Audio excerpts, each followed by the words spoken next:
بسم اللہ الرحمن الرحیم، السلام علیکم۔ آج پاکستان افیئرس کے لیکچر میں ہم راؤنڈ ٹیبل کانفرنسز پہ بات کریں گے۔ راؤنڈ ٹیبل کانفرنس 1930 سے لے کے 1932 تک ہوئیں، اور ان کانفرنس کا مقصد یہ تھا کہ جو کانسٹیٹیوشنل پرابلم انڈیا میں ہو رہے تھے ان کا سلیوشن ڈھونڈنے کے لیے جتنی بھی انڈینز ریپریزنٹیٹو پولیٹیکل پارٹیز تھیں ان کے نمائندوں کو انگلینڈ بلایا گیا، اور یہ 3 راؤنڈ ہوئے راؤنڈ ٹیبل کانفرنسز کے، اور اس کے بعد پھر اس کا فیصلہ ہوا۔ سب سے پہلے تو یہ دیکھتے ہیں کہ راؤنڈ ٹیبل کانفرنسز کیوں بلانی پڑی۔ ہم پہلے پڑھ چکے ہیں کہ سائمن کمیشن انڈیا میں آیا، اور اس نے 1928 میں مختلف سیاسی جماعتوں سے ملاقات کرنے کی کوشش کی تاکہ انڈیا کے لیے اگلے کانسٹیٹیوشنز کے لیے ایک ریکمنڈیشنز تیار کی جا سکیں۔ لیکن دونوں بڑی پولیٹیکل پارٹیز نے، جس میں آل انڈیا کانگریس تھی اور آل انڈیا مسلم لیگ تھی، انہوں نے سائمن کمیشن کی پروسیڈنگز کا بائیکاٹ کیا، اور بائیکاٹ کرنے کی وجہ یہ تھی کہ سائمن کمیشن میں تمام وائٹس ممبر رکھے گئے تھے، اس میں کسی انڈینز کو شامل نہیں کیا گیا تھا، تو اس لیے جو انڈین پولیٹیکل پارٹیز تھیں انہوں نے سائمن کمیشن کا بائیکاٹ کر دیا۔ انڈیا میں کانسٹیٹیوشن میکنگ میں جو خلا آیا اس کو پر کرنے کے لیے پھر ایک آل پارٹیز کانفرنس ہوئی، اور اس کانفرنس میں نہرو صاحب کی سرکردگی میں ایک کمیٹی بنائی گئی جس کے ذمہ یہ لگایا گیا کہ وہ انڈیا کے لیے فیوچر کانسٹیٹیوشنز کے سیلینٹ فیچرز تیار کر کے دے۔ تو نہرو صاحب نے اپنی رپورٹ 1928 میں پیش کی، جس میں انہوں نے مسلمانوں کے تمام مطالبات، جس میں سیپریٹ الیکٹریٹ بھی تھا، وہ بھی ریجیکٹ کر دیے۔ جنہوں نے سینٹرل لیجسلیٹو میں مسلمانوں کی سیٹوں کی تعداد کم کر دی، separation of Sindh from Bombay کا مطالبہ بھی پس پشت ڈال دیا۔ تو اس طریقے سے مسلمانوں نے نہرو رپورٹ کو ریجیکٹ کر دیا، تو ایک کانسٹیٹیوشنل ایشو پھر ڈیولپ ہو گیا۔ اس کو حل کرنے کے لیے قائد اعظم محمد علی جناح نے 14 پوائنٹس اپنے دیے، جس میں مسلمانوں کے حقوق کے تحفظ کی بات کی گئی تھی، تو اس کو کانگریس نے ریجیکٹ کر دیا۔ تو اس طریقے سے یہ جو کانسٹیٹیوشنل کرائسس تھا انڈیا میں وہ ڈیپ ہوتا گیا، اور اس کے نتیجے میں کمیونل پرابلم جو ہے وہ انٹینسیفائی ہو گیا۔ اس کمیونل پرابلم کو حل کرنے کے لیے برٹش گورنمنٹ نے انڈین لیڈرشپ کو انوائٹ کیا کہ وہ انگلینڈ آئے، اور وہاں بیٹھ کے کمیونل پرابلمز جو ہے اس کو حل کرنے کے لیے ایک متفقہ لائحہ عمل تیار کیا جائے۔ ان مقاصد کے لیے انہوں نے راؤنڈ ٹیبل کانفرنسز بلائی تھی۔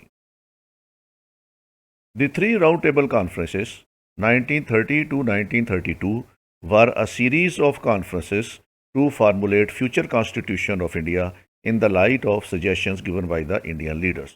اس کا مقصد یہ تھا ان راؤنڈ ٹیبل کانفرنسز کا کہ انڈین پولیٹیکل لیڈرشپ کسی ایک پوائنٹ پہ متفق ہو جائیں، اور اگر وہ متفق ہو جائیں تو اس کا پھر آگے فیوچر کانسٹیٹیوشن میں ان ریکمنڈیشنز کو شامل کر کے انڈیا کے لیے ایک کانسٹیٹیوشن بنایا جا سکے۔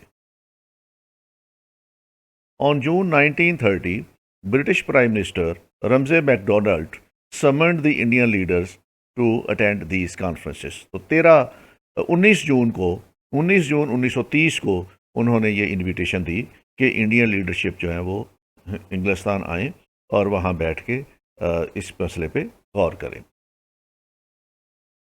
These were held in England from 1930 to 32 and called round table conferences۔ تو یہ کانفرنسز جو ہیں اس کے 3 دور ہوئے، اور یہ انگلینڈ میں 1930 سے لے کے 1932 تک ہوئے، اور ان کو راؤنڈ ٹیبل کانفرنسز کہا جاتا ہے۔ First round table conference along with 16 British members, 57 representatives from all Indian states and all parties except Indian National Congress, whose leaders were in jail for waging a civil disobedience movement against British۔ تو یہاں جو first round table conference ہوتی ہے اس میں 16 British members شامل ہوتے ہیں، 57 representative India سے آتے ہیں، لیکن اس میں انڈین نیشنل کانگریس شریک نہیں ہوتی۔ جو فرسٹ راؤنڈ ٹیبل کانفرنس ہے وہ انڈین نیشنل کانگریس اس لیے شریک نہیں ہوتی کہ اس وقت انڈین نیشنل کانگریس نے انڈیا میں ایک سول ڈس اوبیڈینس موومنٹ شروع کی ہوئی تھی، اور اس کی لیڈرشپ گرفتار تھی اور وہ جیلوں میں تھی، اس لیے انڈین نیشنل کانگریس نے فرسٹ کانفرنس کا بائیکاٹ کیا ہوا تھا۔ تو اس میں 16 برٹش ممبرس اور 57 ریپریزنٹیٹیو فرام انڈیا، انہوں نے اس میں پہلی راؤنڈ ٹیبل کانفرنس میں شرکت کی۔ جو نمائندے اس میں شریک ہوئے اس میں مسلم لیگ کی طرف سے جو مسلم لیڈرز تھے وہ قائد اعظم محمد علی جناح، سر آغا خان، محمد علی جوہر، مولوی فضل الحق اور سر محمد شفیع، یہ مسلم نمائندے جو تھے وہ اس میں شامل ہوئے۔ ہندو محاسبہ کی طرف سے بی ایس منوج اور ایم آر جیاکر، یہ ہندو محاسبہ کی طرف سے شریک ہوئے۔ لبرلز میں تیج بہادر سیپرو، Chintamani and Sri نواسا Shastri.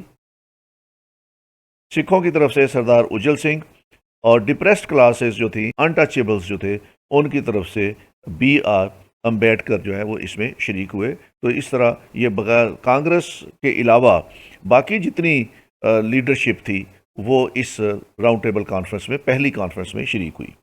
The conference was inaugurated by king emperor George V on November 12, 1930 and continued till January 19, 1931۔ یہ نومبر 12 سے 1930 سے لے کے جنوری 1931 تک یہ کانفرنس ہوئی، اور اس کا افتتاح اس وقت کے برطانیہ کے کنگ جارج V نے کیا۔ The conference did not have any preset agenda, اس کا پہلے سے کوئی ایجنڈا طے نہیں کیا گیا تھا۔ اس میں ایک بڑا فیصلہ جو ہوا، شروع میں ہی فیصلہ ہو گیا تھا، that separation of Burma from India, کہ برما اس وقت انڈیا کا حصہ تھا، تو ایک فیصلہ اس میں یہ ہوا کہ برما کو انڈیا سے سیپریٹ کر دیا جائے۔ Following committees and sub committees were formed, تو غور و فکر کے لیے اور سوچ بچار کے لیے جو نمائندگان اس میں شریک ہوئے ان کو مختلف کمیٹیوں میں تقسیم کیا گیا اور کمیٹیاں بنا دی گئیں۔ ایک کمیٹی تھی پروونشل کانسٹیٹیوشن کمیٹی، دوسری تھی مائنورٹیز کمیٹی، تیسری committee reforms of NWFP committee, چوتھی committee separation of Sindh from Bombay committee, ایک ڈیفنس کمیٹی اور ایک فیڈرل سٹرکچر کمیٹی۔ تو یہ اس میں 6 کمیٹیاں بنا دی گئیں، اور ان کمیٹیوں کے ذمے لگا دیا گیا کہ وہ اپنی رسپیکٹو فیلڈ کے اندر اپنی اپنی ریکمنڈیشنز تیار کریں اور تیار کر کے یہ کانفرنس میں پیش کریں۔ The first roundtable conference could produce consensus of only following 2 issues۔ تو اس میں جو کمیٹیاں بنائی گئیں اس میں 2 باتوں پہ جو تھا وہ کنسنسس ہو گیا۔ پہلا کنسنسس یہ تھا کہ federal system of government for India, کہ انڈیا کے لیے ایک فیڈرل سسٹم آف گورنمنٹ دیا جائے۔ دوسرا جس پہ کنسنسس ہوا وہ یہ تھا کہ abolition of the dyarchy system in the provinces, کہ صوبوں میں 1919 کے مونٹیگ چیلسفورڈ ریفارم کے ذریعے جو ڈائارچی سسٹم انٹروڈیوس کیا گیا تھا اس کو ابالش کر دیا جائے۔ تو یہ 2 چیزیں تھیں جس کے اوپر فرسٹ راؤنڈ ٹیبل کانفرنس میں کنسنسس ہوا۔ Consensus was also reached on the separation of Sindh from Bombay, اس بات پہ بھی کنسنسس ہو گیا کہ سندھ کو بمبے سے سیپریٹ کر دیا جائے۔ Issue related to the division of power between the centre and the province and Hindu Muslim problem could not be solved. تو ایک تو اس مسئلے پہ اختلاف ہوا کہ سینٹر کے صوبوں کے ساتھ ریلیشنز کیا ہوں گے۔ اس بات پہ تو سب متفق تھے کہ فیڈرل سسٹم ہونا چاہیے، لیکن اس فیڈرل سسٹم میں جو اختیارات کی تقسیم تھی اس کے بارے میں کوئی سمجھوتا نہیں ہو سکا۔ اور دوسرا جو مائنورٹیز کمیٹی بنائی ہوئی تھی وہ کسی نتیجے پہ نہیں پہنچ سکی کہ جداگانہ انتخابات کا طریقہ ہونا چاہیے، سیپریٹ الیکٹریٹ ہونا چاہیے، اور کس طریقے سے ہونا چاہیے، اس بات کے اوپر جو کمیٹی بنی ہوئی تھی وہ کسی نتیجے پہ نہیں پہنچ سکی۔ اس کے علاوہ جو باقی کمیٹیاں تھیں انہوں نے اپنی سوچ و بچار کی، لیکن وہ کمیٹیاں کسی قسم کی کوئی ریکمنڈیشنز تیار کرنے میں کامیاب نہیں ہو سکی، اور اس طرح صرف اتنا سا کام ہو سکا پہلی راؤنڈ ٹیبل کانفرنس میں کہ فیڈرل سسٹم پہ اتفاق ہو گیا، اور ڈائارچی کی جو پروونسز میں تھی اس کی ابالیشن پہ کام ہو گیا، اور اصولی طور پر اس بات پہ بھی اتفاق ہو گیا کہ سندھ کو سیپریٹ کر دیا جائے گا بامبے سے۔ لیکن جو میجر ایشو تھا جس کے لیے یہ راؤنڈ ٹیبل کانفرنسز بلائی گئی تھیں وہ کمیونل ایشو تھا، اس کے اوپر کسی قسم کا کوئی بریک تھرو نہیں مل سکا، اور وہ ڈیڈ لاک اسی طرح کا قائم رہا۔ فرسٹ راؤنڈ ٹیبل کانفرنس میں چونکہ بریک تھرو نہیں مل سکا تھا تو اس لیے کانگریس کو اگلی سیکنڈ راؤنڈ ٹیبل کانفرنس میں لانے کے لیے پھر گاندھی ارون پیکٹ ہوتا ہے یہ 1931 میں، اور اس پیکٹ کے تحت the Congress would discontinue civil disobedience movement, کہ کانگریس اپنی سول ڈس اوبیڈینس موومنٹ ختم کر دے گی. Congress would take part in the second round table conference, اور وہ دوسری راؤنڈ ٹیبل کانفرنس میں شریک ہوگی. Congress would be allowed conveyancing for the sale of Indian manufactured goods، اور برطانیہ کی حکومت کی طرف سے کانگریس کو اجازت ہوگی کہ وہ انڈین مینوفیکچرڈ گڈز کے لیے انڈینز کے درمیان کنویسنگ کر سکے، اور ان کو اگر ترغیب دے سکے کہ وہ انڈین گڈز استعمال کریں گے تو برطانیہ کی حکومت اس میں کوئی رکاوٹ نہیں ڈالے گی. اس کے علاوہ اگلے پوائنٹ جو گاندھی ارون پیکٹ میں تھے، government with withdraw all the ordinances promulgated in connection with the movement. تو گورنمنٹ نے جتنے قوانین بنائے تھے اس تحریک کو دبانے کے لیے، گورنمنٹ وہ سارے آرڈیننس واپس لے لے گی. All those arrested during civil disobedience movement would be released. جن لوگوں کو گرفتار کیا گیا تھا ان کو ریلیز کر دیا جائے گا. All the lawsuits filed against the participant of the civil disobedience movement would be withdrawn. اور جو لا سوٹس مختلف عدالتوں میں فائل کیے ہوئے تھے ان تحریک کے پارٹیسپینٹس کے خلاف، وہ گورنمنٹ وڈرا کر لے گی. تو گاندھی ارون پیکٹ 1931 میں اس طرح سائن ہو جاتا ہے، اور اس کے نتیجے میں کانگریس دوسری راؤنڈ ٹیبل کانفرنس میں شرکت پر آمادہ ہو جاتی ہے. Second round table conference was held in London from 7 September 1931 to 1 September 1931 with the participation of Gandhi and the Indian National Congress. تو دوسری کانفرنس جو ہے وہ 7 سپتمبر 1931 سے لے کر 1 دسمبر 1931 تک ہوتی ہے، جس میں گاندھی صاحب بھی شریک ہوتے ہیں اور اس میں انڈین نیشنل کانگریس بھی شریک ہوتی ہے. دوسری راؤنڈ ٹیبل کانفرنس میں جو پارٹیسپینٹس ہیں اس میں British delegates belonging to the various political parties اور prime minister Ramsay MacDonald, Indian National Congress کی طرف سے مہاتما گاندھی اور رنگ سوامی اور مدن موہن مالویہ، یہ کانگریس کی طرف سے شریک ہوتے ہیں، اور مسلمانوں کی طرف سے قائد اعظم محمد علی جناح، آغا خان سوئم اور سر محمد اقبال، یہ مسلمانوں کی طرف سے اس سیکنڈ کانفرنس میں شریک ہوتے ہیں. ہندوؤں کی طرف سے آر جے جیکار اور ڈپریسڈ کلاس کی طرف سے جو پہلی کانفرنس میں آئے تھے بی آر امبیڈکر، یہ شریک ہوتے ہیں.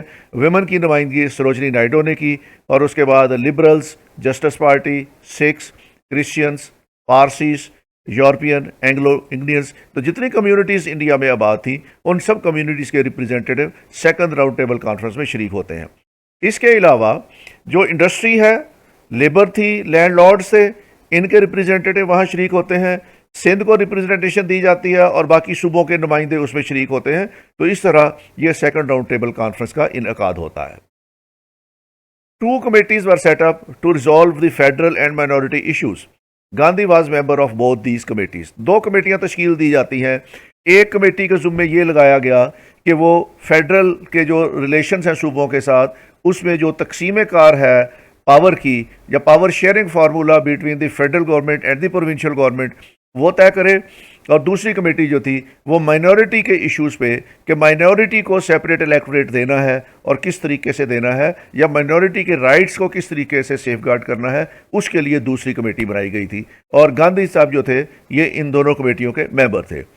دی proposal presented by Gandhi for solution of the communal problem was not different from Nehru report.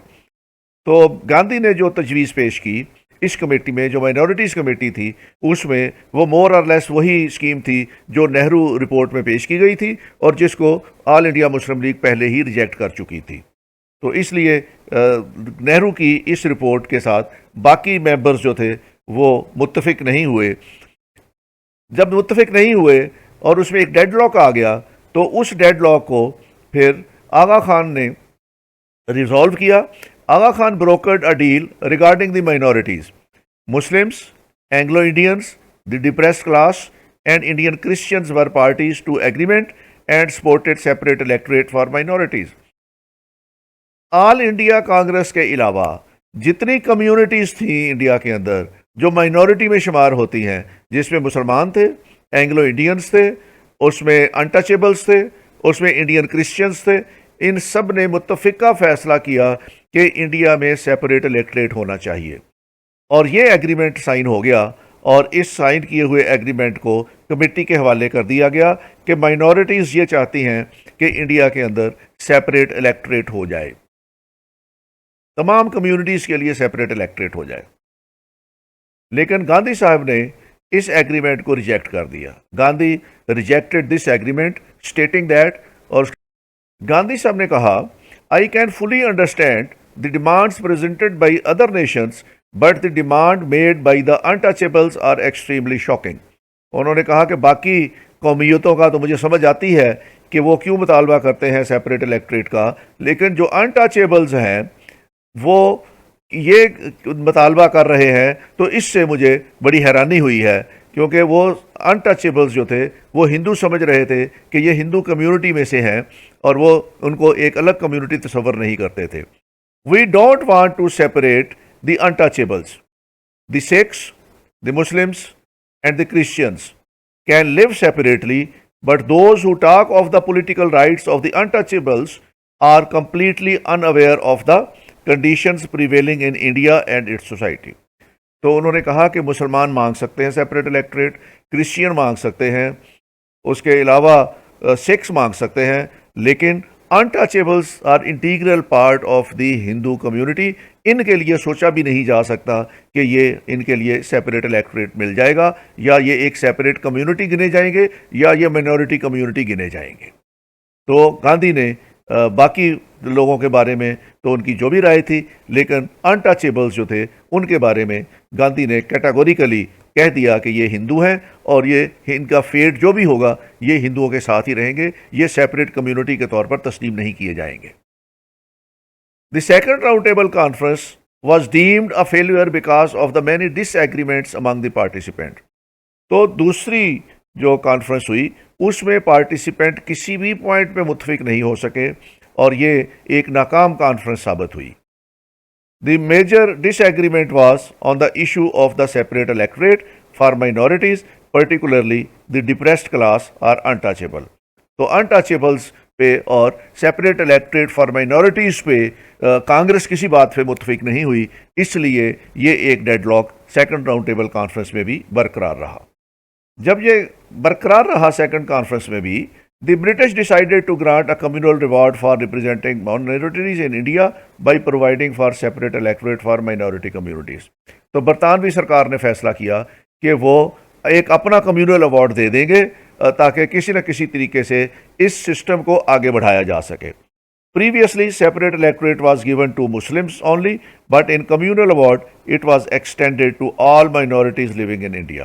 تو یہ کمیونل ایوارڈ میں پہلے مسلمانوں کے لیے سیٹیں مختص کی گئی تھیں اور ان کا سیپریٹ الیکٹریٹ تھا.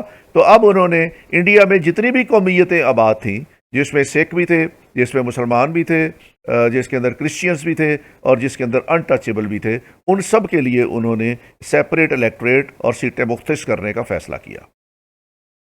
تو کمیونل ایوارڈ جو دیا جاتا ہے برطانیہ کی طرف سے، ان 1932 the British government announced its own formula known as the communal award. This award retained separate electorate for Muslims and all other communities. تو جو مائنورٹیز تھیں ان کے لیے سیپریٹ الیکٹریٹ کے انہوں نے اپروو کر دیا. On the basis of weightage Muslims received more representation in Muslim minority provinces. اس فارمولے کے تحت مسلمانوں کو جو مسلمان مائنورٹی پروونسز تھے اس کے اندر ویٹیج فارمولا جو تھا وہ مل گیا، ان کو اپنی آبادی سے زیادہ سیٹیں مل گئیں. دی یورپین سیٹلرز، جو یورپین سیٹلر تھے، got this privilege in Bengal and Assam. European settlers کو بنگال میں اور آسام میں یہ ویٹیج فارمولا مل گیا. سکھس ان پنجاب، سکھوں کو پنجاب میں ویٹیج فارمولا مل گیا. And Hindus in Sindh and N W F P, اور ہندوؤں کو سندھ اور این ڈبلیو ایف پی میں یہ ویٹیج فارمولا مل گیا. The right of separate electorate was also given to the untouchables, اور جو انٹچیبلس تھے ان کو بھی یہ سیپریٹ الیکٹریٹ مل گیا. تو اس طریقے سے برطانیہ نے اپنا کمیونل ایوارڈ جو تھا وہ اناؤنس کر دیا. The right of separate electorate of the untouchables under this award was highly criticized by Gandhi, and he said that if this right was not taken back, then he will die by observing the fast. تو گاندھی نے اس کو by tooth and nail oppose کیا جو انٹچیبلس کو award دیا گیا تھا سیپریٹ الیکٹریٹ کا، اور اس نے دھمکی دی کہ اگر اس کو واپس نہ لیا تو میں پھر مرن بھرت کہتے تھے اس کو، جو ہنگر سٹرائک تھی، تو میں ہنگر سٹرائک پہ چلا جاؤں گا، اور اس پہ یہ پھر بعد میں الٹیمیٹلی اس نے ہنگر سٹرائک اس ایشو پہ کی بھی، لیکن انگریزوں نے یہ ایوارڈ جو تھا وہ انٹچیبلز کو بھی دے دیا، اور اس طریقے سے یہ کمیونل ایوارڈ ان کا ایشو ہو گیا۔ اب اس کمیونل ایوارڈ نے مسلمانوں کو کس طریقے سے متاثر کیا؟ تو اس میں ایوارڈ میں یہ کیا گیا کہ یو پی کی 228 سیٹیں تھیں، اس میں مسلمانوں کو 66 سیٹیں دے دی گئیں جو 29% تھی۔ پنجاب میں 175 سیٹیں تھیں اور مسلمانوں کو 86 سیٹیں دی گئیں، یہ 49% تھا۔ یہاں مسلمان میجورٹی میں تھے تو ان کو مائنورٹی میں تبدیل کر دیا گیا تھا پنجاب میں۔ بنگال میں بھی مسلمان میجورٹی میں تھے، ان کی 250 سیٹیں تھیں بنگال میں ٹوٹل، اس میں 119 سیٹیں مسلمانوں کو دی گئیں جو 48% تھیں، تو مسلمان وہاں بھی میجورٹی میں تھے، وہاں بھی وہ سیٹیں ان کی 50% سے کم کر دی گئیں۔ بامبے کی 175 سیٹوں میں سے مسلمانوں کو 30 دی گئیں تو یہ 17% تھی، اور این ڈبلیو ایف پی میں 50 سیٹیں تھیں تو مسلمانوں کو 36 سیٹیں دی گئیں، یہاں یہ 72% تھے، یہاں بھی اوور ویلمنگ میجورٹی میں تھے مسلمان۔ مدراس کی 215 سیٹوں میں سے 21 سیٹیں دی گئیں اور یہ 10% تھی، اور سندھ میں 60 سیٹیں تھیں، 34 مسلمانوں کو دی گئیں، یہ 57 تھی، تو یہ بھی مسلمان اوور ویلمنگ میجورٹی میں تھے سندھ میں۔ اور اڑیسہ میں 175 سیٹیں تھیں، 42 مسلمانوں کو دی گئیں، یہ 24% تھی۔ تو اس طرح کمیونل ایوارڈ جو دیا گیا 1932 میں، اس میں پنجاب مسلم پاپولیشن والا صوبہ تھا، میجورٹی پاپولیشن تھی۔ بنگال مسلم پاپولیشن تھی، majority. N W F P میں مسلم میجورٹی تھی اور سندھ میں مسلم میجورٹی تھی۔ تو اس میں دو صوبوں میں، این ڈبلیو ایف پی میں اور سندھ میں، مسلمانوں کو سیٹیں جو ملی وہ 50% سے زیادہ تھی، جبکہ پنجاب میں اور بنگال میں 48% اور 49% مل گئی۔ تو یہ کمیونل ایوارڈ جو تھا یہ اناؤنس ہو گیا۔ اس کمیونل ایوارڈ پہ ہندوؤں نے بہت زیادہ کرٹیسائز کیا، اور انہوں نے خاص طور پہ جو مسلمانوں کو سیٹیں مل گئی تھیں ویٹیج فارمولا کے تحت اس کو، اور جو انٹچیبلز کو دیا گیا تھا اس پہ انہوں نے بہت زیادہ ہیو اینڈ کرائی کی، لیکن الٹیمیٹلی انہوں نے اس ایوارڈ کو فائنل سٹیج پہ جا کے اپروو کر لیا۔ مسلمانوں نے بھی اس پہ کرٹیسائز کیا کہ ان کو پنجاب میں اور بنگال میں جو میجورٹی سیٹس ملنی چاہیے تھی وہ 50% سے کم ہو گئی ہیں، لیکن الٹیمیٹلی مسلم لیگ نے بھی فار دی ٹائم بینگ اس کمیونل ایوارڈ کو تسلیم کر لیا کہ جب تک اس سے بہتر اور ایوارڈ نہیں آ جاتا اس وقت تک مسلم لیگ اس ایوارڈ کے ساتھ کام کرنے کے لیے تیار ہے۔ اس کے بعد تیسری راؤنڈ ٹیبل کانفرنس ہوتی ہے۔ Third round table conference took place between 17 نومبر 1932 تو 24 نومبر 1932۔ یہ 17 نومبر 1932 سے 24 دسمبر 1932 کے درمیان ہوتی ہے۔ چونکہ اس وقت کمیونل ایوارڈ آ گیا تھا تو اس لیے مسلمان اور ہندو جو تھے وہ بہت زیادہ انٹرسٹڈ نہیں تھے، اور نہ باقی کمیونٹیز انٹرسٹڈ تھی تھرڈ راؤنڈ ٹیبل کانفرنس میں، اور یہ لیک لسٹر قسم کی ایک راؤنڈ ٹیبل کانفرنس ہوتی ہے۔ اس میں پارٹیسپینٹ جو تھے وہ ٹوٹل 47 ڈیلیگیٹس تھے۔ اس کے اندر I N C and the Labour Party decided not to attend it, تو یہ انڈین نیشنل کانگریس کو انوائٹ ہی نہیں کیا گیا تھا، ان کے رویے کی وجہ سے لیبر پارٹی نے اس میں شرکت نہیں کی، اور جو برٹش انڈیا تھا اس کو آغا خان نے ریپرزینٹ کیا، اور ڈپریسڈ کلاس اس میں تھی، ویمن یورپین اینگلو انڈین اور لیبر تھی اس میں۔ تو یہ کانفرنس جو تھی یہ منعقد ہوئی، لیکن اس میں کوئی بزنس جو تھا وہ نہیں ہو سکا۔ Not much was achieved in this conference also. The recommendation of the conference were published in a white paper in 1933 and later discussed in the British Parliament. The Government of India Act 1935 was passed on the basis of these recommendations. تو جو گفتگو وہاں ہوئی round table conferences میں اس کو پھر ایک white paper کی صورت میں چھاپ دیا۔ یہ وائٹ پیپر جو تھا یہ پھر برٹش پارلیمنٹ میں ڈسکس ہوا، اور اس کو بیس بنا کے برٹش پارلیمنٹ نے 1935 کا ایکٹ بنا کے پاس کر دیا۔ تو یہ راؤنڈ ٹیبل کانفرنسز کی آؤٹ کم تھی۔ سگنیفیکینس کیا ہے راؤنڈ ٹیبل کانفرنسز کی؟ The conference provided a platform for the dialogue, ایک پلیٹ فارم مل گیا، وہاں بیٹھ کے انہوں نے گفتگو کی۔ It was the first major interaction between the Indian political elite and the British political leadership. تو دونوں لیڈرشپ ایک ٹیبل پہ بیٹھی، انہوں نے متفقہ طور پر ایک مسئلے کا حل نکالنے کی کوشش کی۔ Conference brought together leaders from various communities including Hindus, Muslim, Sikhs and other minorities. تو انڈین جتنے بھی مائنورٹی نیشنز تھے انڈیا کے اندر وہ ساری ایک پلیٹ فارم پہ بیٹھی، اور انہوں نے انڈیا کے مسئلے کا حل ڈھونڈنے کی کوشش کی۔ تو یہ سگنیفیکینس تھی۔ اس کے علاوہ the conference led to the communal award, اس کے نتیجے میں برطانیہ نے ایک کمیونل ایوارڈ دیا۔ تو ساری قومیتوں کو خوش کرنے کی کوشش کی، ہر کسی کو اپنی پاپولیشن کے تناسب سے انہوں نے سیٹیں دیں۔